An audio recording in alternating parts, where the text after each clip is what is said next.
Today we're gonna do something a little bit different, and I thought you might like to see what a day in my life looks like. And so we're gonna go get the day started, and trust me, it's already gonna be interesting.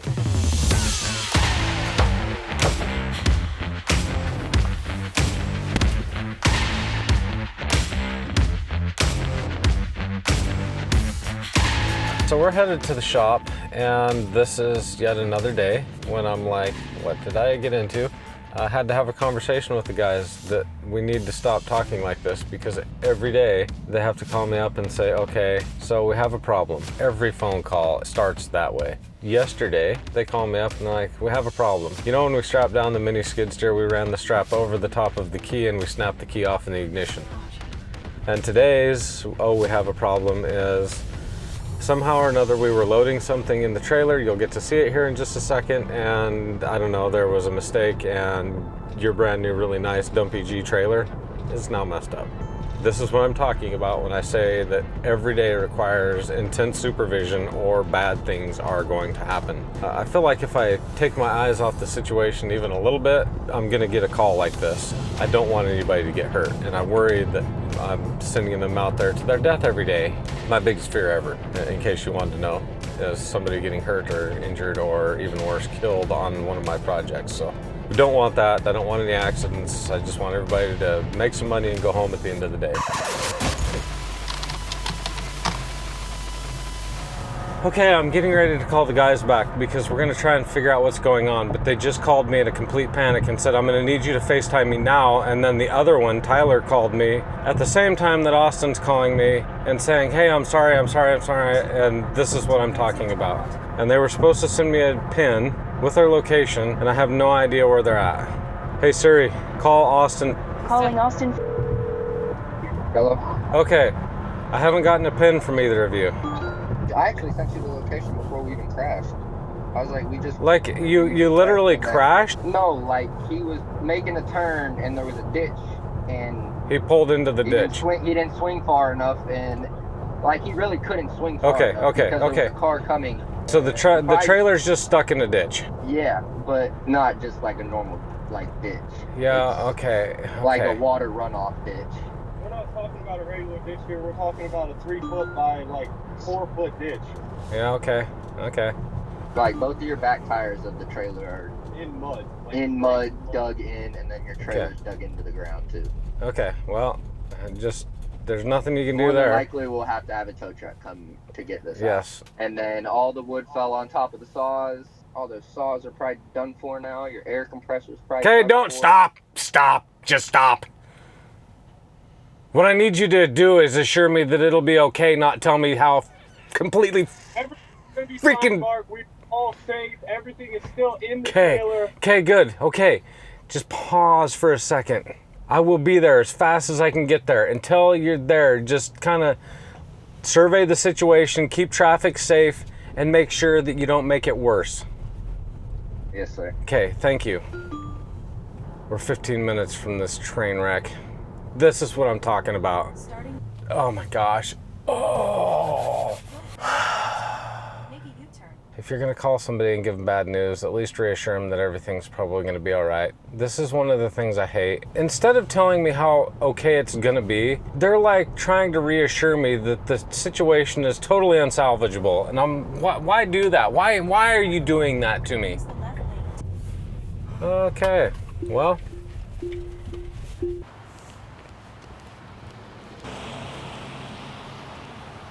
Wow.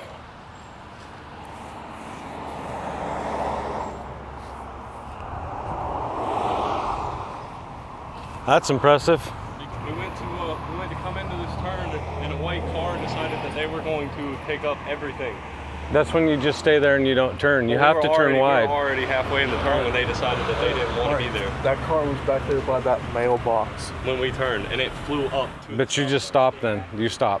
And you have to keep an eye on your mirrors, because your mirrors will tell you if you're going to make the turn around that thing. And you just let them go. I don't care if you have to block the road. You have to wait until you have enough room to make the turn. Because the alternative is to sit here with our trailer in a ditch. My brand new $14,000 trailer in a ditch. That's the alternative if we don't pay attention. But right now, let's figure out how we're gonna fix this freaking mess, because this is bad. Okay, just what I need you to do is stop talking because I've got to figure out how we're going to solve this problem. And I can't have you talk to me right now. Okay.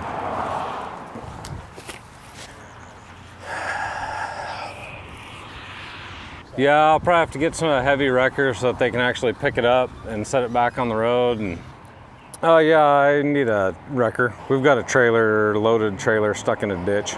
The truck's out on the road, the trailer's stuck in the ditch, but it's loaded, so the trailer probably weighs, I don't know, 15, 16,000 pounds. We're gonna need a big wrecker to lift it out of the ditch. Text her pictures to that, and then I'll get a price from her in just a minute and call you back, okay? We just got to get it out of the way. The cops are here, and they said we got to have a tow company on the way as soon as possible. All right, thanks. All right, thank you, sir. Yeah, I'm fully aware of how they're gonna have to do this. I'm fully aware of how much that costs too. I need a big wrecker to come lift it up and put it back on the road out of the ditch. Do not send a little wrecker. This is not a little wrecker job. Apparently, they did not dispatch anybody to this location the first time, so we called again. Boy, we picked the wrong day to bring you along, or was it the right day? Because this is... Either one. This is bad. We will not be getting anything done today. I want to go take a nap. All of a sudden, I'm tired. So tired. I should put these on so you can't see me crying. This is not to shade the sun, it's so you can't see my tears. That's the last time I bring you guys along for a day in the life of. This has not turned out well for me. No more day in the life of. This series is dead. Who gave you this idea? This is the Hacksman's fault. That's whose fault it is. He said, yeah, day in the life, you should do that. Yeah, that's a great idea. What's up, y'all? I can back up, put my crane on it. And if I can pick it up, I can get it out. If I can't pick it up, then I'll just have to send a big truck. Had plenty of time to Reflect. think about a career change. This looks like a co-pilot problem. Where's this job at? That way. We passed it. We passed the turn and we're coming down here to turn around because there was nowhere to turn the trailer around. So we didn't even need to be here. Yeah. The plot thickens. We weren't even supposed to be here. And that is a co-pilot problem. I knew it was your fault because you were the co-pilot and you didn't tell him to turn the right spot, so he went too far. Good news, Tyler. I'm sure he's seen dumber things. Thanks. I'll have you know that Tyler's demeanor for this accident was almost the same as the other minor things. So that's what I'm saying, is there's consistency. It doesn't matter how big or how small it is, they all feel the same with Tyler. I'm not sure like if the sky really fell or if it's just raining. What do you think today? Oh, sky fell.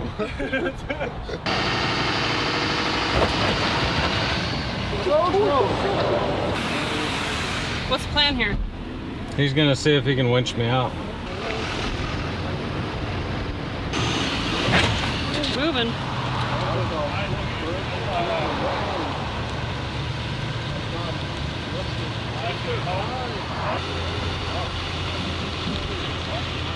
Yay!